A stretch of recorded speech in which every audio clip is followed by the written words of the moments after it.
Et 3, 2, 1, action! Etsy!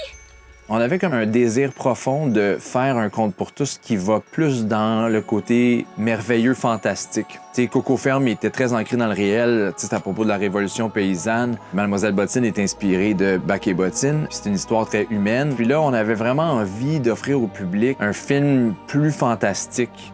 Ma belle-mère est une sorcière, c'est un peu le conte pour tous parfait parce que il y avait vraiment tous les éléments, l'histoire familiale, le protagoniste héros de 12 ans qui combat les forces extérieures et évidemment on rit, on pleure. C'était comme un très beau terrain de jeu qui s'offrait à nous avec cette histoire-là. 3, 2, 1, action! C'est tellement riche déjà au scénario, l'univers visuel, le Winnebago, le personnage de la sorcière, le personnage de Dalloway dans le backstory de sa buanderie, tout ça. Il y avait tellement d'éléments de mise en scène avec lesquels jouer que, tu sais, c'est sûr, c'est super inspirant. Mais là, j'ai sûr que je me suis nourrie de tous les films imaginables de sorcières. Puis la question, c'était comment qu'on réinvente la sorcière. T'sais, on voulait pas avoir la méchante sorcière qu'on a vue des centaines de fois. On avait vraiment un désir créatif d'ancrer cette histoire-là dans le réel. Pas juste dans un monde fantaisiste, c'était super important. Puis j'ai envoyé plein de références à mes chefs de département. Donc, je travaillais avec Marie-Pierre Fortier, qui est une directrice artistique exceptionnelle, Barry Russell à la direction photo, puis Gabrielle Lausier au costume aussi. Fait qu'on était vraiment un petit noyau créatif, hyper uni dès le début, à s'envoyer plein d'idées puis à construire tout ça.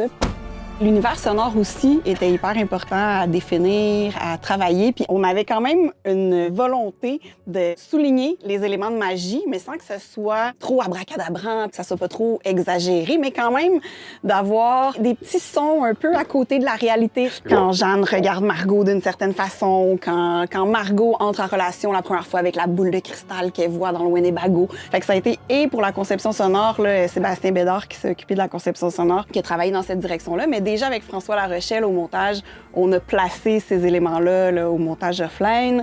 Puis, ben, on a eu la chance d'avoir la composition musicale par Sei Nakauchi-Pelletier. Puis, Sei a été, dès le début du montage offline, à nous envoyer quelques maquettes. Il a travaillé avec les ondes Marteneau.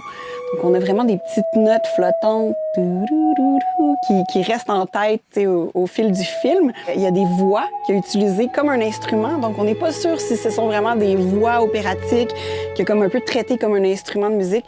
En tout cas, c'était vraiment impressionnant à voir. C'est quoi pour moi la vraie magie? La vraie magie, je pense que chaque humain, on a tous un petit pouvoir caché en nous. Et le but de la vie, c'est d'apprendre à le laisser s'exprimer puis le laisser sortir. Puis ben, des films comme ça, j'ai l'impression que ça le fait ressortir la magie chez, c'est peut-être l'archéthème, mais chez tous les collaborateurs puis les acteurs. Puis il y a vraiment quelque chose de magique qui s'est passé. C'est rare, quand toutes les étoiles sont alignées, c'était vraiment un projet comme ça. J'ai vraiment senti cette énergie-là. Fait que moi, j'ai été portée par la magie pour réaliser ce film-là, je pense.